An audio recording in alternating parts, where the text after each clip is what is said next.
es que la sazón del venezolano, la sazón, está por encima de cualquier sazón del mundo. Pero la neurogastronomía Increíble es, como dicen los maracuchos, la pepa el queso.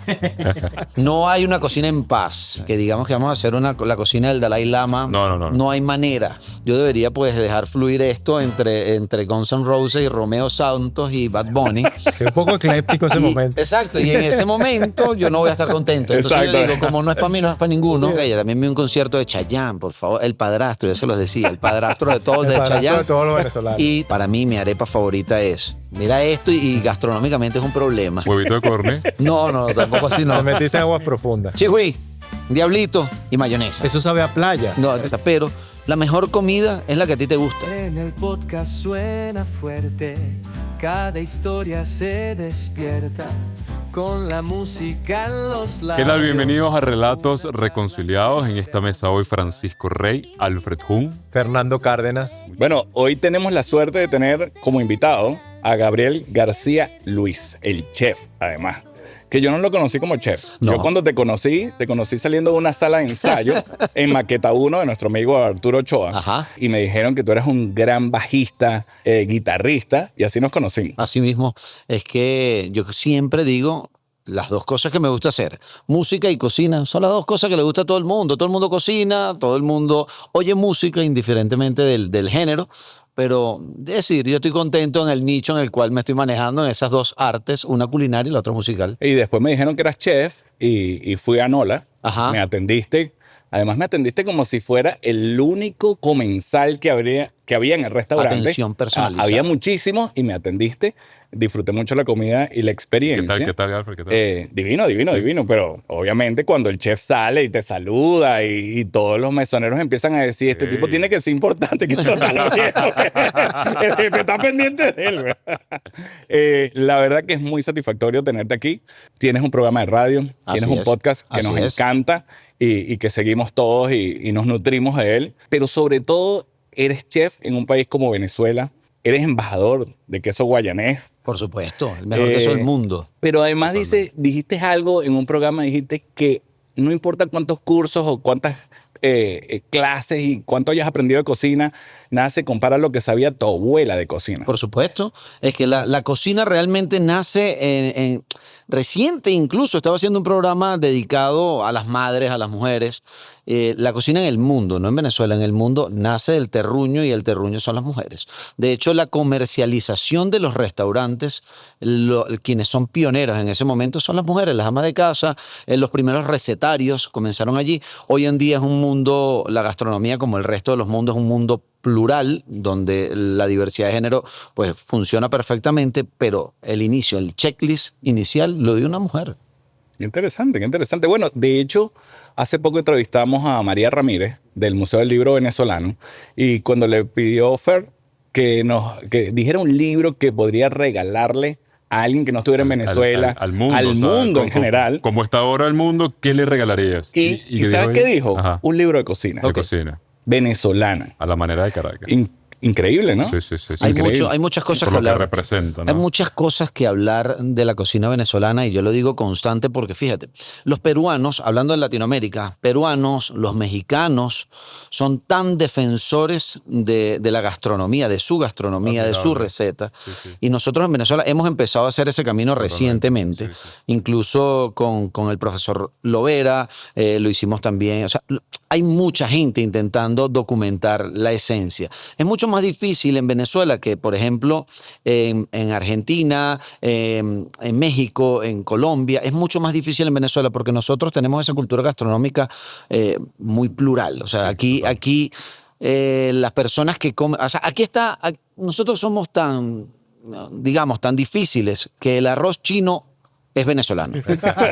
Al estilo venezolano. Exacto, se hacen las recetas. de hecho, leí una Ceviche publicidad. al estilo venezolano. Bueno, cuando tú lo buscas en internet, buscas el de Sumito, es el arroz chino. Venezolano. Al estilo venezolano. Y también pasa con el ceviche. Leí una también. publicidad en la autopista que decía, no hay nada más venezolano que un lo vi, arroz chino. un arroz chino. ¿Sabes? Sí, Y ahí tú logras entender que verdaderamente nosotros somos muy plurales en gastronomía, que no hay una receta original de todo, que no está, por ejemplo, la cultura muy del Perú, la pachamanca, son todas esas cosas que son muy ancestrales. Nuestra comida ancestral está desdibujada, porque está ahí. No hay realmente una alacena, no hay realmente una nevera como tal venezolana 100%, porque todos los productos vienen Bueno, pero de fuera. porque somos una mezcla de tantas Claro. culturas. Sabroso, además. Que nos hacen ser lo que somos. La mezcla y que el venezolano es muy arriesgado en ese sentido. O sea, como puede comer un poke, como una pizza. O sea, en Venezuela unos países que más pasta se comía en el mundo. Un rol era Venezuela. Con plátano. Un rol con plátano. Bueno, que a un pero eso japonés ya- le daría un infarto. No, a mí me bueno, gusta, pero- a mí me gusta. No, Mira, está a mí me bien, gusta. está bien, yo también. Pero es eso, una comida árabe o también esa misma flexibilidad, una experiencia que tuve hace relativamente poco en Colombia, que me di cuenta el valor que ellos tienen a sus propias cadenas, a sus propios restaurantes, a su comida muy local, Claro, que si claro. llegan aquí todos podemos comer comida venezolana, un pabellón, una arepa, una cachapa, poniendo lo básico, porque la comida venezolana es mucho más que eso. Tú vas a otros países y no renuncian tan fácil a su gastronomía. Claro. Y adaptan sus cadenas de tiendas y restaurantes a su estilo y a su gastronomía sin adaptarse. Sí, ¿no? pero fíjate que yo defiendo, porque siempre está el detractor, el que te dice, bueno, pero es que ustedes no defienden su cocina. Y yo digo, bueno, ok, vamos a discutirlo. Pero yo sí defiendo algo que yo siempre, no sé, lo levanto con mucha voz, es que la sazón del venezolano, la sazón está por encima de cualquier sazón del mundo. Nosotros somos capaces, conozco mucha gente, me pasó, vas, te comes una pizza en Nápoles y dices, qué rica está la pizza, pero me he comido mejores pizzas en Caracas. Me he comido mejores pizzas en Maracay. Capaz porque el tomate le ponen su... Hay algo en Te nuestra comes una sazón. paella en España y dices, mejor son las de la Candelaria. Claro, ¿sabes? Pero Con su adobito ahí ahí. pasan varias cosas y eso te lo diría un gran amigo, Merlín Hessen, que me lo conseguí incluso llegando aquí. Y él está muy enfocado en la parte de neurogastronomía y por supuesto que eso siempre va a suceder porque Increíble eso. la neurogastronomía Increíble es, ese- como dicen los maracuchos, la pepe el queso. Nosotros, o sea, nuestro ADN gastronómico siempre te va a decir que bueno, lo primero que comiste. La primera paella que comiste, ¿dónde la comiste? Bueno, me la comí en un restaurante ahí en la Candelaria. Esa es la primera, esa es la más sabrosa. Por eso cuando la gente entra en este tema de la yaca, cuando yo comercializo hallacas, yo vendo hallacas, yo digo, te voy a preparar la segunda mejor hallaca de tu vida. Claro, porque la primera no es esa. La primera la hizo tu abuela, la hizo tu mamá, así no sea realmente, pero ya está dentro de tu Claro. ADN gastronómico, ¿sabes? Y eso va con una pregunta, disculpe, Fran, que te iba a hacer. A mí me pasa que yo he idealizado sabores, idealizado platos. Y me explico un poquito. Recuerdo un viaje que hice en Semana Santa a Mérida con la familia de mi esposa hace 20 y pico de años. Ok. ¿Hace cuánto? 20 y picote de años. Pobre mujer. Long time Tuve la ago. suerte de comer en un restaurante que era de unos italianos con un señor italiano con una esposa alemana que hacía un mousse de chocolate que era para morirse. Y todavía en mi cabeza el sabor de ese mousse de chocolate yo no lo he vuelto a probar. Y no importa el país del mundo donde pida el mousse de chocolate, nunca sabe cómo es ese mousse de chocolate. Eso es idealizar sabores, aromas, eso es neuro, eso es totalmente neuro, porque pues muy sin saberlo, tú comienzas a buscar un comparativo. Puede ser un error porque a lo mejor te privas del placer de probar otra cosa, pero es que no hay manera de que lo puedas controlar. Yo soy un fanático del asado negro, pero el asado negro de mi mamá. Y yo hago, mi mamá que falleció hace mucho tiempo, pero ese asado negro, yo todos los días que me toca hacer uno, busco que me quede igual. Y con tantos años, yo tengo 26 años cocinando, con tantos años, yo nunca he conseguido que sea el mismo asado negro. No sé si mejor, no sé si peor, pero el mismo no es. Yo te quería preguntar algo.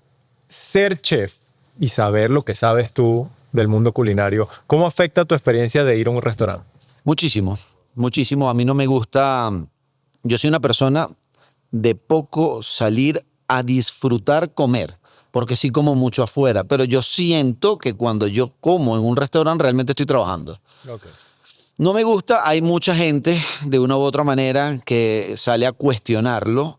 Yo no, porque es de mal gusto. O sea, dentro de nuestro gremio, que alguien diga, no, es que ahí está fulano, el chef de tal restaurante, y entonces tú llames y digas, mira, esto no me gustó. No, yo prefiero, o si voy a hacer una crítica, y conozco al chef del oportunidad sitio, vas y se lo digo muy dices, aparte, ¿sabes? ok, Quedas bueno, me elegante parece y bien, quedas muy me parece- profesional. Sí.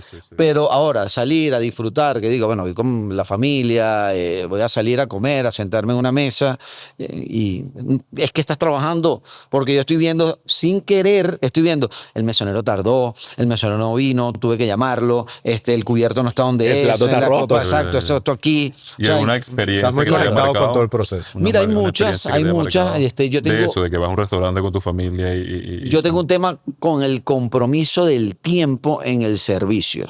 Y eso es una de las cosas que a mí más me afecta. ¿Por qué? Porque mi tiempo es como muy valioso. Y yo siempre asumo entre eso y el valor de los platos también, que son dos temas. Para mí el tiempo tiene un valor muy amplio en todas las personas, indiferentemente que a lo mejor no lo sea. Yo no sé si la persona tiene un tiempo largo de estadía allí, de sentarse, pero yo necesito atenderlo lo más rápido posible y que él coma lo más rápido posible. Yo siempre voy a asumir que el cliente está apurado. Si luego que yo le haya brindado la experiencia, él se quiere seguir y disfrutando con calma, no pasa nada, está bienvenido. Pero yo lo que no puedo hacer es darle, o sea, extender sus tiempos. Entonces sí, he tenido unas experiencias de esperar 30, 35 minutos por una entrada y ya ahí en ese momento a mí se me quita el hambre y eso me ha pasado. Y me pasó, no voy a decir porque no es ético decirlo, pero me pasó en un restaurante incluso aquí en Caracas, muy galardonado, muy reconocido, de una alta y buena cocina. Yo dije, aquí es donde se fractura un servicio. ¿Sabes? La estadía, el esperar. Y no tanto regresas, tiempo. como No comensal regreso. no regresas. No regreso. Las experiencias en el tema del tiempo tienen que ser muy, muy impecables y prolijas, muy rápido. Gabriel, yo he escuchado que tú en entrevistas has dicho que el primordial elemento e ingrediente de la cocina es el amor. Pero ¿cómo vives esto cuando tienes el restaurante que no cabe una persona más, tienes gente en la puerta esperando? Cuéntanos un poquito esa dinámica comensal, cocina, mesoneros, interacción. Mira, yo tengo una frase muy, muy célebre. Yo digo, las cocinas en ese momento de fervor, eso es Saigon Hanoi, ¿sabes? No hay una cocina en paz. Que digamos que vamos a hacer la cocina del Dalai Lama. No. No hay manera. O sea, que se parece más a una cocina con Gordon Ramsay, el que ha Seguro, visto seguro. un reality show Seguro, ese reality- con los excesos de Anthony Bourdain. Exacto. Bueno, Wow, pero puede ser. Te pusiste muy gráfico. Bueno, puede ser, pero fíjate, el detalle es que es natural, y no en Venezuela, en el mundo, porque he tenido la oportunidad de trabajar fuera mucho tiempo. Sí es un ambiente muy tenso.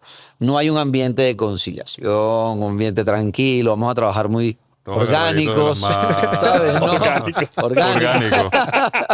No, eso no fluye. De esa manera sí hay mucha tensión. Lo que es importante es saber transmitir a las personas que trabajan contigo que ese momento nace y muere. Ahí hay amor.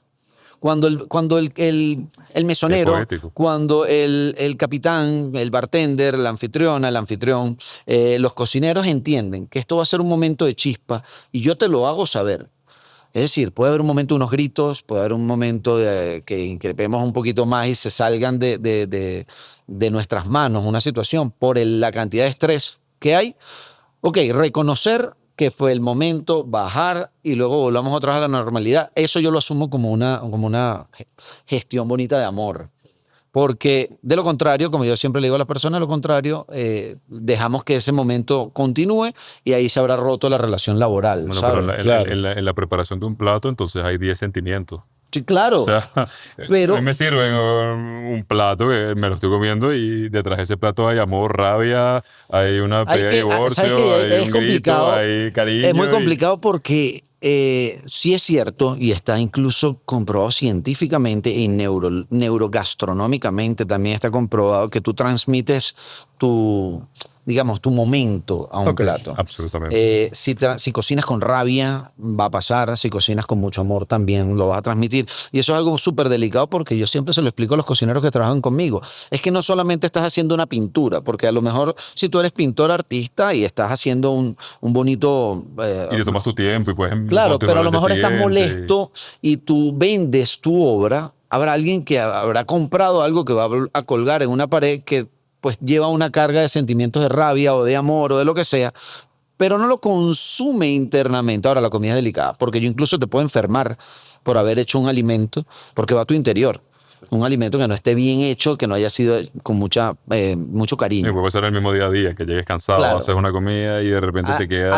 Ahí es donde las palabras sabias de una persona que trabajó conmigo, que yo trabajé con él. Iba a decir una locura, que yo trabajé con él.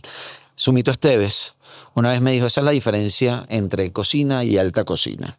Es decir, el trabajo del chef ejecutivo, del jefe de cocina, del chef operativo, es realmente poder mantener el ritmo en las cocinas y en el restaurante por completo para que esas emociones existan, porque no las vas a poder detener, pero de una u otra manera no se transmitan al producto final. Ahora, tus estudios de relaciones industriales te ayudan en eso. No. No, hasta ahora No, de hecho digamos, mis poco cercanos compañeros dentro de una institución son la gerencia de recursos humanos, por supuesto. ¿Okay? Quizá porque es un mundo muy militar. Las cocinas son un mundo muy militar. Incluso el rango existe tal cual como una cosa, como el gremio militar. Y se debe respetar. Se debe tal cual, respetar, claro. ¿no? O sea, en este caso es cuando tú estás hablando, pues solo hay una sola voz cuando alguien está Y todos allí. los demás dicen, sí, chef. Oído, chef, sí, chef. O sea, tiene que ser y eso es así en el mundo. Hay mucho nerviosismo, mucha tensión. Las personas de recursos humanos siempre vienen con, vamos a mantener un ambiente laboral cálido. Y los de legales, los de legales, los de legales. Lo de legal. ¿Sabes? Somos fastidiosos a veces. Sí. ¿Cocinas con música, Gabriel? No, porque entramos en los gustos musicales. Yo soy muy, si bien es cierto, hay mucha autocracia dentro de la cocina, pero también soy muy demócrata y la democracia musical no me permite algunas cosas. Ok. Es decir, a mí, yo soy rockero, ya lo estamos hablando un poquito sobre el tema que también soy aficionado a la música. Sí. Soy muy rockero, pero seguramente, que no lo voy a cuestionar, mi compañero al lado le gusta la bachata. le gusta la bachata, el otro le gusta el reggaetón. Y si yo quiero ser democrático, yo debería pues dejar fluir esto entre Guns N' Roses y Romeo Santos y Bad Bunny. Que un poco ecléptico ese Y- momento. Exacto, y en ese momento yo no voy a estar contento. Entonces Exacto. yo digo, como no es para mí, no es para ninguno. Bien, Y como está no es para bien. Bueno, ninguno, pero tampoco es para nosotros mí. en nuestra época, cuando nos tocaba viajar con nuestros papás en el carro y solo había cassette, bueno, en mi casa, en mi caso, y en el carro cuando íbamos a Puerto La Cruz, Ajá. cada quien elegía. Una democracia. En esa época el viaje duraba 6, 7 horas. Claro. Cada quien elegía un cassette. Y el problema era cuando le tocaba yo, que tenía 5 años, y tocaba Poppy. Ok. Y una hora por lo menos Una hora de con Poppy o Poppy. las ardillitas era como para Los suicidarse dientes. para mi hermano. Claro. Fran tiene también un cuento de Luis Miguel. No, del yo tengo cassette. un cuento. Sí, bueno, Luis Miguel se quedó pegado en el Malibu de mi mamá, Ok. en un radio reproductor que además reproducía lado A y lado B hasta el infinito. Ok. Era avanzado, era avanzado. Hasta que no se rompió la cinta sonográfica, no dejamos de escuchar Romance 1 Luis Miguel. Yo vi, No sé. yo vi la serie, claro, y yo decía, reloj, detente, una cosa, y yo canto muy mal, Gabriel, Ok. disculpa. Bueno, canto bien, pero se escucha mal. Mira, Gabriel, una pregunta. ¿Cuál ha sido el mejor concierto o que más has disfrutado que has ido en tu vida? Mira, ahí. Uy, voy a decirte algo poco rockero. Pero he tenido la oportunidad de Nosotros ver. tenemos un amigo muy particular que dice que el mejor concierto que ha ido es uno de Manuel. Pero después te contaremos eso fuera Ok. de cámara. Mira, yo tuve la oportunidad de ver. Manuel. Yo tuve la Ese es un oportunidad de ver cantante de los a 80. Yo sé. Iron Maiden aquí en Venezuela. Fue una cosa increíble, me gustó mucho. No es el mejor concierto, que te lo voy a dejar para para el final de este comentario. Tuve la oportunidad de ver un concierto en Boston de Blink-182 y Green Day. Ok. Fue una locura porque el punk no es mi género favorito, pero está bastante cerca. Y aquí en Venezuela vi Guns N' Roses ¿Así? en el 92 con 12 años Claro. exactamente. A ti Fue te una, cosa, dejaron ir, a mí no. fue una cosa muy extraña. Yo tengo todavía ese tiquecito. Fue exactamente el 25 de noviembre de 1992. Wow. 2 días antes Antes. de... Retrasamos Los la gira. equipos se quedaron aquí, de hecho. Exactamente. Slash lo dijo después, una vez que vino a los estacionamientos del Nacional, dijo, yo estuve aquí una vez y la gira se retrasó por culpa de ustedes. Como los equipos no llegaron a la otra No vez. llegaron, claro, porque hubo una situación allí. Pero, y bien claro, el mejor concierto que yo he visto, he vivido, y fue sin querer, yo creo que porque iba con las expectativas muy bajas, porque iba acompañando a alguien, fue un concierto de Juanes en el Poliedro. Cuando alguien me dice, todo el montaje de sonido es la misma gente de YouTube. Y bueno, es muy normal que tú escuches un concierto y no logres escuchar bien el sonido, la voz, porque la gente está cantando y todo esto. Pero era literalmente haber escuchado el CD, o sea, en ese momento el CD, porque se escuchaba perfecto todo, el montaje, el sonido, todo estuvo tan perfecto que yo dije, mira, me lo disfruté. Pero Juanes era rockero. Juanes era rockero, lo que pasa es que... Después, bueno, no se comercializó como Claro, rockero. Se dio. Bueno, es un se dio, guitarrista, sí. es un tremendo guitarrista, ¿sabes? O sea, Ahí canta muy bien. Yo cuando pude ver a los Rolling Stones en Bogotá, él fue el artista local invitado Ok. y la química que tuvo con Keith Richards y con la segunda guitarra, que ahorita se me escapó el nombre, el artista plástico, espectacular. Y fue una sola canción. Fue No, increíble. Juan es una estrella. Juan es una estrella. También vi un concierto de Chayanne, por favor. El padrastro, yo se los decía. El padrastro de todos, El de padrastro Chayanne. de todos los venezolanos. Y también fui acompañando a alguien, pero en ese momento quizás era un poco más joven y entonces tú, bueno, vas muy serio. Iba con una exnovia y entonces estaba como un poco serio. Con ¿no? una exnovia en el concierto. Sí, o sea, la llevé. No, no, Yo- no, yo- eras exnovio, pero en ese momento no era Exacto. exnovia. Ya, exacto. Perdón, yo dije, Gabriel, pero que a lo innecesario. mejor estás buscando la vuelta, Mira, no lo sabes. las chicas de las cámaras decían que avanzado. Bien, pero que maduro este señor. Estaba con una novia en ese momento que Perdón, hoy es una perdón, exnovia. Y fui al concierto y yo no voy a la olla, yo voy a quedarme aquí arriba porque yo no voy a estar con esta gritadera. Y salí toreando, Claro. salí diciendo, o sea, es más, termina el concierto, y lo recuerdo como una anécdota interesante, termina el concierto y digo, epa, aquí faltó algo. Porque no cantó Tiempo de torero. vals, tiempo No, de no vals. cantó No cantó torero. torero. No cantó Y la gente torero. dijo otra. Y el hombre salió en una moto al escenario, cantó torero y yo salí gritando. Te emocionaste, "Ole", te emocionaste, ¿sabes? te emocionaste. Bueno, es el padrastro de todos por eso. Tú vienes de familia española, Yo vengo de familia española, correcto. pero tu abuela, que es tu mayor referencia culinaria, como nos has compartido, es venezolana. Mi abuela materna venezolana, con una gran. Adicional es la abuela que me cuida, ¿sabes? Porque mi mamá y mi papá trabajaban y ella, la de que me buscaba en el colegio, que me lleva. Ella es venezolana, valenciana y de llaneros incluso. ¿Qué sabores te conectan con tu relación abuela-nieto? Mira, hay unos sabores increíbles en la cocina de mi abuela materna porque ella, y ella lo dice muy claro, ella era muy mala cocinera. Era muy mala cocinera. Porque, bueno, ella venía o sea, mi bisabuela era una familia pudiente, entonces, bueno, nunca estuvo en la necesidad de estar en los fogones. Pero, sin embargo, se casa con mi abuelo, que es isleño, de las Islas Canarias, de Tenerife, y bueno, le tocó hacer las labores del hogar. Pero tiene que comenzar a trabajar las recetas de lo que le gusta a mi abuelo. Y, por ejemplo, recordar el conejo al salmorejo, que hoy en día incluso lo hago yo en los restaurantes. El conejo al salmorejo de mi abuela es algo que yo... Ojo, Ya Francisco acaba de poner un cheque Sí, así. sí, sí, sí, que sí. Conejo al conejo al salmorejo. Le viste la cara. conejo al salmorejo es una de las cosas. El asado negro, pese a que no es exactamente igual Ok. al de mi mamá, yo conecté mucho más con el de mi mamá, pero seguro el de mi mamá venía de esa Heredado, mano ¿no? de su madre, de mi Pero abuela. dulce o ¿no? salado. Dulce. Dulce. Yo soy mucho de comer dulce salado. O sea, esa mezcla dulce salado. Por eso. Caraqueña. Yo te escuché Muy decir que caraqueño. tú le pones azúcar a las caraotas. Sí. Sí. Placer culposo. Sí. ¿Cuál es el placer culposo? Califica el placer Además de culposo. ese. Mira, Porque ya placer- sabemos que no te gusta el reggaetón. no me gusta el reggaetón, pero para Y nada. comer caraotas con azúcar. ¿Qué más nos puedes decir? Caraotas con azúcar, morcillas con azúcar. Ay, ay, Me gustan, pero, por ejemplo, Hay un nivel más elevado. sí, Sí. cuando las personas dicen, ¿cuál es tu arepa favorita? Entonces todo el mundo dice, bueno, la mía es la de queso amarillo, la mía es la de tal. Para mí, mi arepa favorita es, mira esto, y gastronómicamente es un problema. Huevito de corne. No, tampoco así, no. Te metiste en aguas profundas. Chihui, diablito y mayonesa. Eso sabe a playa. No, Eso es delicioso. Divino. Y además, si la arepa es frita, no tiene manera.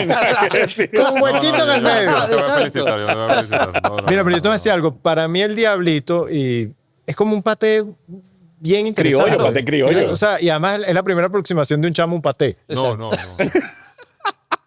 Ha sido un Y placer. el me encanta, me chigüí, encanta. el fondue. Que Fer, que el más joven de nosotros es como el más conservador. Sí, bueno, está bien. Cada quien con su locura. Desarrolla un poco tu arepa. Mira, es que a ver, voy a dar una clase de gastronomía. Hay 5 salsas madres y entre esas 5 salsas madres está la mayonesa. Es decir, la mayonesa, mucha gente te dice, ¿le vas a poner mayonesa a esa pasta? pero la mayonesa es la elite de la elite en las salsas del mundo. Pero adicional, coma. Luego tienes el diablito, que es una especie, bueno, de hecho es un paté endiablado, pero el tema del diablado, pero es un paté muy, muy comparado con, podemos Con decir, nada, con nada. y luego tienes el cheese whiz, o la eso es otra riqueza, cosa. y valga la cuña. cuña. Pero esto es una fonduta de queso perfecta. Tú unes todo esto y lo vas a meter dentro de nuestro pan nacional. Claro, que es la arepa. increíble. Señores, a ver, yo cocino para gente y por supuesto que seguro me costará vender esta oferta, pero la mejor comida es la que a ti te gusta. Y es la más sencilla. Claro. ¿Sabes? Bueno, sin duda. Pero la gente dice, mira, y lo he dicho en una cantidad de ocasiones, mira, la pasta, somos grandes consumidores de pasta. Absolutamente. Una pasta con un ragú de Impresionante. carne bien suave, que esté bueno, está genial, muy italiano, muy rico, un buen queso. Pero Pero vea esto, eso es muy italiano. Una vez dije, a ese plato a los italianos les faltó algo y ahí me dijo, no me digas que la mayonesa. No, Los porque plátanos fritos. las tajadas y- La baranda. claro, Oye, y las oye, tajadas, vale, pero claro, hermano, y que las tajadas sean unas tajas muertas. O sea, tiene que Claro. estar muy, muy muertas. tiene que estar muy muerta. Sí. Y los italianos se molestan y no tienen ningún no problema. pasa nada, Pero nosotros- mejor que eso, lo que pasa es que visualmente tiene un tema, pero mejor que ese. Pasta, caraota, queso blanco, Santa María. es increíble. Es increíble. Los italianos se ofenden, pero ¿y la pasta de fagioli? Claro. Ellos lo que pasa es que el Claro. fagioli de ellos no es Bueno, pero negro. exacto. No es negro. Entonces, ¿qué pasó? Claro, es Sí, racismo. sí. además, ¿Qué pasó? no, ¿Qué pasó? claro, Un sí, racismo claro. gastronómico. Una pasta con lentejas es una cosa que Divino, me encanta. Y además divino. me parece Placer tremendo. culposo Yo en no la- me siento nada culposo. Mira, No, chicos, Nada. eso no es un placer culposo. Gabriel, has dicho en algunas oportunidades que fuiste, discúlpame si lo digo mal, vegetariano o vegano durante más de 4 años. Correcto. Y después pecaste un día cuando estabas estudiando y el Museo del Jamón Serrano. Después de que eso sucedió en ese viaje y pecaste, cuéntanos un poquito, en definitiva, con ese bagaje que viviste, ¿qué deberíamos comer para vivir mejor y por qué? Mira, las exigencias, es decir, llegar a los límites en nada es correcto. Yo respeto muchísimo a las personas que se van por el lado del vegetarianismo o veganismo, porque muchos lo hacen por un tema cultural del cuidado de los animales y me parece respetable, ¿sabes? Y meterse con ellos, meterse en aguas profundas, pero también viceversa, meterse con el que es carnívoro es exactamente mismo, igual, exactamente. ¿sabes? Eso es tan peligroso como una discusión religiosa. ¿Sabes? Entonces, si son tus gustos gastronómicos y son tus deseos, chévere. Sin embargo, lo que hoy en día tenemos que, tanto unos como otros, o sea, los que somos carnívoros, los que no son carnívoros o medianamente, o son pesquetarianos o lo que sea, lo que sí es definitivamente importante es comenzar a dejar a un lado los ultraprocesados. Ok. Porque estamos cayendo en un mundo donde cada día yo hago esto y ojalá no esté por allí llamándome la gente de una marca de pan de sándwich para hacer publicidad, porque después de esto seguro no me van a llamar. Pero hagan un recuento rápido. ¿Recuerdan ustedes hace 20 años, 30 años atrás que ustedes compraban un pan de sándwich en el supermercado, lo llevaban a su casa, tenía fecha de vencimiento de 6, 8, 10 días después que lo habían comprado, estaba en su alacena y al tercer día tenía hongos? Sí, claro. Ok, eso no pasa hoy. ¿Saben por qué? Porque tiene una cantidad de conservantes y químicos absurdos, porque pasan mucho más tiempo en los anaqueles. Y eso definitivamente es lo que nosotros estamos consumiendo. Químicos por todos lados, conservantes y preservativos por todos lados, y eso es lo que nos está El dando. tema son los ultraprocesados. Sí. Que con que dejarlos a un lado. Sí, ya o sea, tú- yo por ejemplo llevo O una sea, que dieta si tienes que decidir entre comer pan de sándwich y una canilla, te vas por la canilla. Seguro. Bueno, pero es que Ojo, siempre. yo no O como... la arepa. O la arepa, por Casabe. ejemplo. Casabe, bueno, el casabe es como el tope de la gama de lo que Ok. puede ser Mira.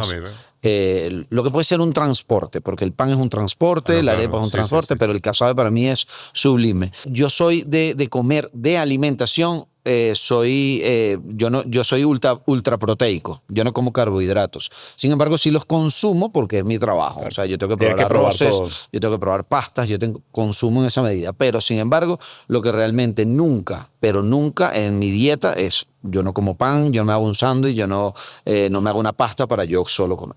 Ok. Entonces, a ver, Mantener un poquito los equilibrios en todo, evitar los ultraprocesados, evitar el exceso de azúcares que también nos está comiendo la vida. Hay una cosa que me llama mucho la atención. Tú te pagaste tu carrera. Tú empezaste a estudiar cocina escondida de tu familia. Pero lo que más me llamó la atención todavía fue algo que dijiste una vez, que cuando llegaste a trabajar me imagino en el primer restaurante más importante donde trabajaste, sentiste que no te habían dado suficiente, te sentiste estafado por tus educadores. Sí. Cuéntanos un poquito esa historia. Mira, Qué fuerte.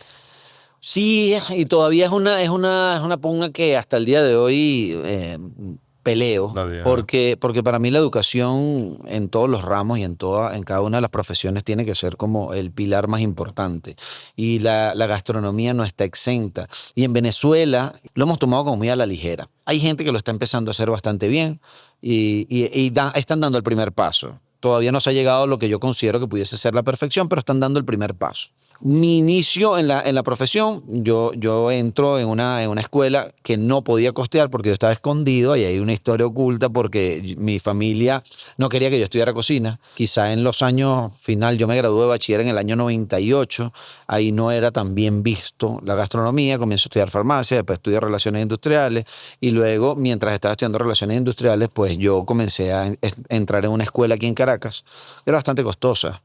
Y no pude culminar porque yo estaba aquí. Yo siempre dije, no orgánico, no. Escondido. Pero obvio que mi mamá sabía. O sea, no hay manera que tú digas. O sea. Pero por lo menos el muchacho está estudiando. Exacto. No está en nada. Y salí de esa escuela porque no pude y tuve que irme a una escuela de un renglón medio, ¿no? Que sí podía costearlo con lo que yo hacía. De hecho, yo hacía empanadas gallegas para venderle al Hogar Canario y a la Hermandad Gallega. Eso era como ese era mi emprendimiento. Otro cheque de Francisco. Empanada gallega. ¿De bacalao? Mi empanada gallega de bacalao, de atún, de lo que venga, pero la de bacalao es increíble. Puedes ir a donde trabajo hoy en día y está de bacalao. No dejaré de ir. Así que- Voy a necesitar 2 estómagos. Para Él quería ir hoy. No nos va a dar tiempo. No me dio tiempo. Yo le llevamos hoy a Nola. Si vamos a ver el chef después. El conejo del salmorejo. El conejo del salmorejo lo tenemos. Y la empanada gallega Exacto. de bacalao. Al final preguntamos Y por Y el- la arepa. Mi papá en La paz arepa descanse, era diablito, ¿no te la vas a gallego. comer? Ok. Y manejaba los pescados, que bueno, a mí todo lo que es el pescado, el pulpo, me conecta demasiado Sabroso. con... Yo el mar me encanta. Pero bueno, regresando a lo que estábamos. Escondido ahí estudiando, haciendo empanadas para pagar eso. Y comencé a estudiar, me gradúo, salgo al mercado laboral, entro en un restaurante y a ver, entro en realmente uno de los mejores restaurantes que tenía Venezuela, que era Malabar.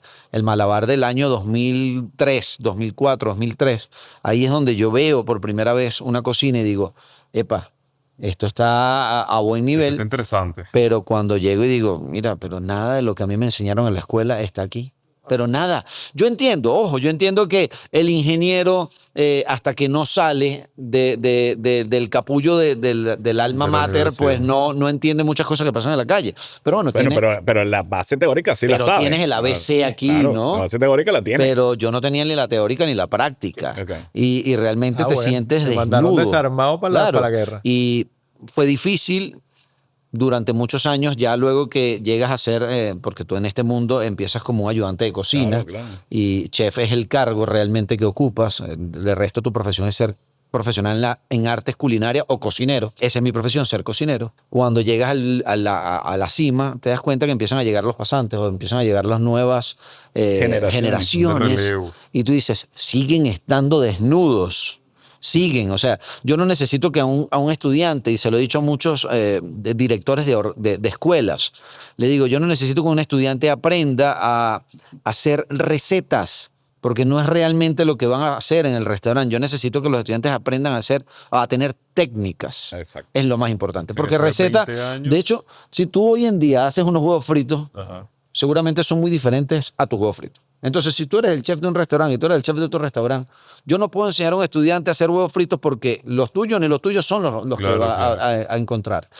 Es ahí donde digo, técnicas, que ellos puedan enfrentarse a un mundo realmente, pues, con las herramientas básicas. Pero que para- después de 20 años, la misma experiencia que viven los chamos Total. ahora, lo viviste tú. Total. O sea, que Es el lo cambio mismo. ha sido... Hay gente que lo está intentando hacer, hay gente que está dando Sí, esos pasos, sí, hay pasos interesantes. Sí, pero a ver, yo siempre digo, ¿por qué en Venezuela no hay una escuela de cocina que realmente tenga un restaurante? porque yo necesito meter a los chamos que estén allí, Falta la realidad. agarrar una realidad. Es decir, ya llegaste al nivel tal en el cual ahora vas para la cocina y esa cocina va a atender a clientes de verdad. Y van a ver, y también van a trabajar en el servicio, y van a estar siendo meseros, y van a también a trabajar en una barra, y van a trabajar como anfitriones. Algo o de sea, eso tenía el Instituto Culinario de Caracas en alguna el ICC lo perdón. hizo, el ICC lo estuvo que haciendo. hacía estas cenas Sí, y uno lo hizo. iba y Eso. los Sí, chamos entiendo. Pero eran- tiene que ser un restaurante comercial que abra todos los días. Por supuesto que la oferta gastronómica sea bastante económica porque tú como cliente vas a decir, bueno, pero ¿qué me está cocinando? Me están cocinando unos chamos. Bueno, pero está bien, pero incluso como unidad de negocio, y estoy dando este tips aquí importante. Comunidad de negocio, le cobras al estudiante por y le cobras al cliente por. Te pagas y te das el vuelto. No o sea, debes invitarnos, por favor. Cuéntanos, ¿por qué te acercaste al mundo de las comunicaciones y qué tal lo vives? mira, el mundo de la radio, a mí siempre me gustó la radio y fue una bonita historia cómo arranca eso y le doy siempre el agradecimiento a quienes me dieron ese empuje. Yo siempre he escuchado radio, quizá porque me gusta mucho la música y soy poco, fíjate, de hecho hasta a la altura, yo soy del conectar mi Spotify, no, yo escucho radio. Poner un CD en otro momento, no, yo escucho radio. Voy pasando allí entre 4 o 5 emisoras que son las que más me gustan. La radio hoy en día ya no es la misma radio de hace unos años. Sin embargo, a mí me gusta mucho ese tema. Hay uno que otro que sí. Sí, todavía hay Sí, algo sí, por allí sí, que sí, sí se lo hay, sí rescata lo hay. y ojo. Además que hay bien. mucha compañía, ¿no? La radio. Sí. ¿Qué sucedió? Es que te sientes acompañado, esa es la realidad. Y pues se me brinda la oportunidad de entrar y yo lo aprovecho muchísimo porque la profesión de la cocina, la profesión gastronómica, está exageradamente desinformada. La gente está muy necesitada y ávida de conocer qué sucede en un restaurante tras bastidores. Por eso los grandes programas, Los realities, ¿sí? los reality son tan exitosos. Sí. Pero en Venezuela, más allá de, bueno, una guía cultural gastronómica que exista, o un vayan a comer Una aquí o vayan a comer revista, allá, no hay más. Y yo siento que hay tanto talento, tanta gente que lo está haciendo Claro. bien, tanta gente que ha tenido tan bonito contenido durante muchos años que necesita una voz para O sea, que no expresarse. solamente es promocionar el producto final, sino lo que hay, Claro. así como el plato, lo que yo Claro. decía, ¿no? Muy sabroso. contexto, da mucho esta contexto. empanada, pero detrás de esta empanada había una cocina, había unos chamos estudiando, había Claro. peleas en la cocina, habían discusiones, habían que la gente dijo que quedó espectacular y están enamorados del plato, ¿no? Y las historias en la cocina son increíbles. Claro. O sea, yo puedo escribir un libro hoy Bueno, epa, lo estoy pensando. o un Porque- audiolibro, puede o ser un audiolibro, que puede se ser. vende mejor. Un Seguro, audiolibro. hoy en día se vende Hoy mejor. se vende mejor. Hay que ir a lo que se venda. Mira, te iba a hacer una pregunta. ¿A quién te gustaría entrevistar? Yo hoy en día tengo unas ganas enormes de entrevistar, o sea, te voy a dar 2 ramas. Me gustaría entrevistar mucho a un chef venezolano que fue la primera persona que me dio una gran oportunidad. Estamos hablando de Malabar y estamos hablando de Carlos García, Ok. quien también fue el chef de Alto. Nosotros trabajamos juntos durante mucho tiempo en Malabar y luego trabajamos mucho tiempo, bueno, un poco más breve en Alto, muy breve allí. Luego él se fue de Venezuela, está en Estados Unidos, perdimos muchísimo el contacto.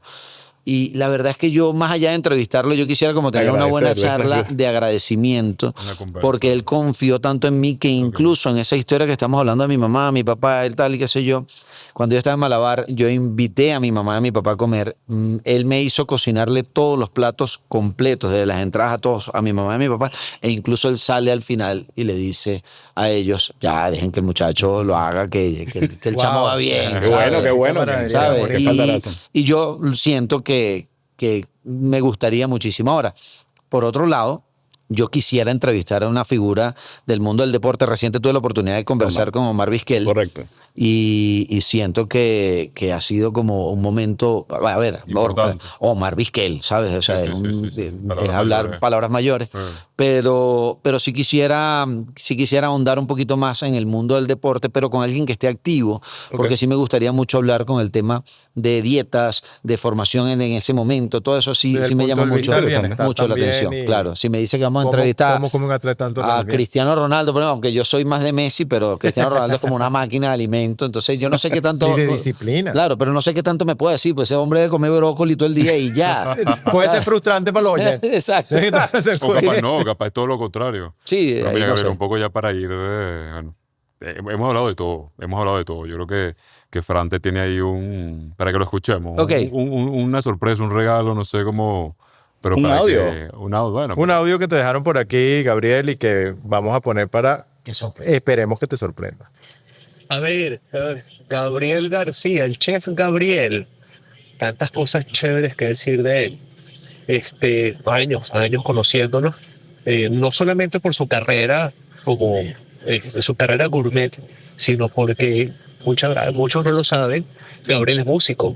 Yo soy músico, evidentemente Maqueta 1 ligado a la música, y él es tremendo bajista, un guitarrista. Esas son las cosas que graciosas, que debajo de las Filipinas está un tipo rockero, un par de tatuajes, un buen curso musical. Eso lo conozco hace años, he seguido su carrera hace mucho tiempo. De locales o de lugares íconos de la gastronomía caraqueña, de repente con la restaurante Mercedes, toda la gastronomía del Hotel Pestana, con su creación, tuvo mucho tiempo ahí, fijado, sus proyectos independientes, la salumería, hoy en día Nola, yo no me pelo un paquicho de Nola, y eso, son su carrera también independiente. A veces uno va a un sitio, de repente en lechería, un café, una fuente, entonces dices, oye, qué bueno, el sanduichito que me comí ahí. Claro, sí, es que la asesoría la hizo el chef Gabriel. Gran amigo, cosas chéveres de él, eso puedo decir que es importante. Mi hijo vive en Panamá, su novia es panameña, y cada vez que vienen a Venezuela de visita me exigen ir a donde esté Gabriel haciendo algo de cocina.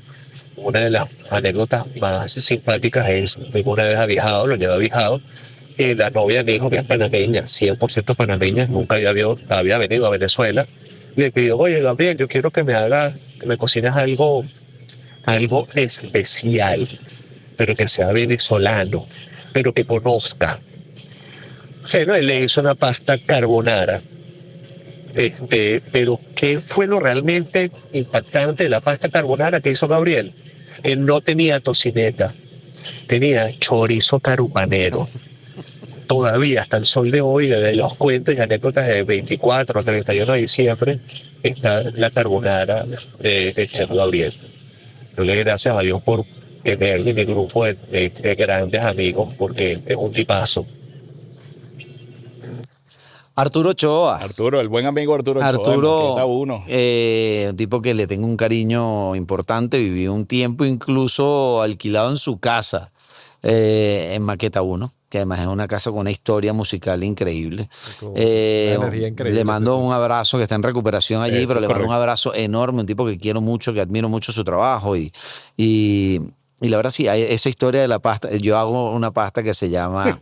epa, Ya que Fer se- se está persignando. que se- No, pero eso que sonó se- bien. tú eres muy prolijo con la comida, ¿no? O sea, No, No, solo no. con la comida. No solo que lo comí. No. Con el diablito. Pero- Eso no tiene nombre. Pero yo hago una carbonara. Con diablito. Yo hago una carbonara y la gente me dice que eso no es carbonara. Yo le digo, es cierto, no es carbonara, pero Ajá. por eso yo le digo, pues es una pasta inspiración. que viene de esa inspiración, Ujú. pero la hago en vez de con guanciale, que Ajá. es el original. Ajá. No la hago con guanciale, sino la hago con chorizo Está carupanero. bien. Y le pongo eso check. Eso tiene check. queso blanco rallado a esta pasta porque el parmesano no pega con el chorizo carupanero. Ah. Pero queda una cosa increíble en el amalgamiento que tiene allí con el huevo. Y si te quiero decir otra cosa, también hago un tiramisú que no se llama tiramisú, sino se llama guayamisú. Y no lo hago con mascarpone, lo hago con guayanés. Yo me quiero Ok. comer todo. Bueno, está bien. Mira, ¿no? vamos a hacer un ejercicio Sí. diferente en la etapa final de la entrevista con el chef Gabriel, que no hemos hecho con nadie, obviamente. Pero vamos a probar qué tal nos sale. Ok. ¿Ok? Gabriel, yo te voy a decir unas palabras y tú me vas a decir con qué plato de comida asocias esas palabras. Exacto. Ok, me gusta. ¿Ok? Y no se puede decir diablitos. No se puede, Está no se puede, prohibido. no se puede poner Jamón y regalo Mira, al tú sabes invitado. que te estás metiendo en un problema porque cuando Me estoy vayamos al restaurante censurando. chef, seguro, no importa lo que pidamos, te va a mandar No, no, la no, no, arepa no, no. con diablito. ¿Seguro? Es que soy alérgico. Tú me das un diablito y en 2 minutos, Pero de verdad la alergia, Genuino, pero ¿es una genuino. alergia de salud o una alergia moral? las dos cosas. Pero vamos con el ejercicio a ver qué Vamos tal con la sale. dinámica. ¿no? Perú. Ok, mira, Perú cualquiera diría ceviche, pero yo no, me gusta el ceviche, pero no. Yo Perú seguro, la pachamanca. La pachamanca, cocción en tierra. increíble, ¿sabes? Perfecto. La radio. La radio expresa, entonces me encantaría una buena hamburguesa, pero una hamburguesa con un queso cheddar de primera. Freddie Mercury. Mira, el ídolo de toda mi vida. Yo tengo 2 ídolos, Lionel Messi y Freddie Mercury, ¿viste? Así que Freddie Mercury sería, por supuesto, el plato más emblemático de mi vida, así que es un asado negro. Ah, wow. El bajo. El bajo de 4 cuerdas, que es el más simbólico para mí, sería, por supuesto, con esas 4 cuerdas, sería un buen espagueti a la carbonara carupanera. Ojo, prueben la carbonara carupanera. vamos a dejar de probar. Bueno, a lo mejor Vamos Fernando pegados. A ver, ¿por qué? Yo diría que- Escuelas de cocina. Escuelas de cocina, fíjate, me voy a poner en buen plano de esperanzador, y un plato esperanzador te abre un desayuno, y un buen desayuno tendría que ser unas buenas caraotas, una buena carne mechada, unas arepitas, aguacate, que está catalogado como el mejor desayuno del mundo. Bueno. Y quesito blanco rallado. Y casito blanco, por supuesto, y Muy bien. diablito. Y para terminar, No. para terminar, reggaetón.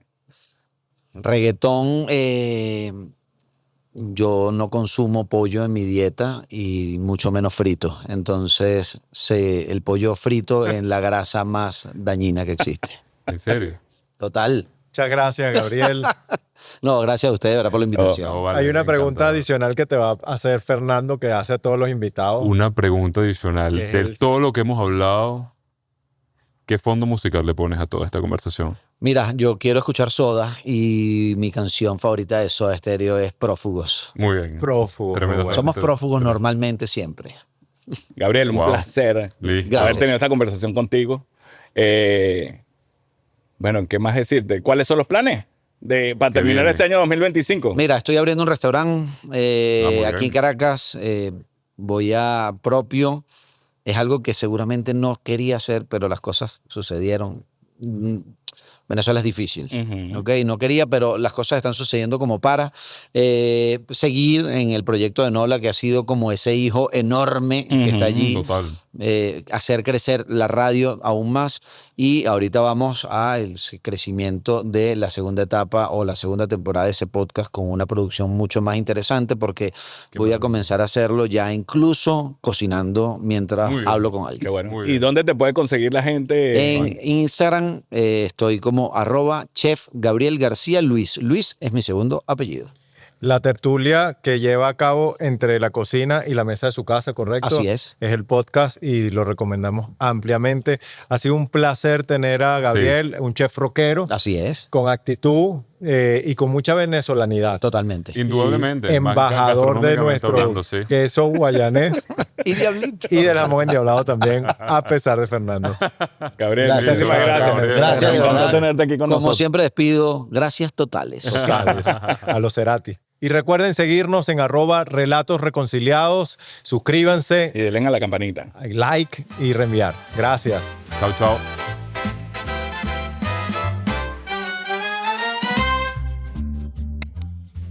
Hola amigos, ¿cómo están? Querida comunidad de Relatos Reconciliados, Si tienes conocidos, familiares, cuya trayectoria merezca ser celebrada, Que sus historias, sus anécdotas, quieras que se compartan en este espacio, este espacio está aquí para ustedes. Déjanos tus contactos en el DM. en nuestras historias, en los comentarios. a nuestro correo relatosreconciliados@gmail.com. Ayúdanos a contar más historias. Nos interesa muchísimo darle divulgación a tantas historias y tantos relatos reconciliados. Juntos podemos darle visibilidad a esos venezolanos que día a día ponen su granito de arena en este hermoso país.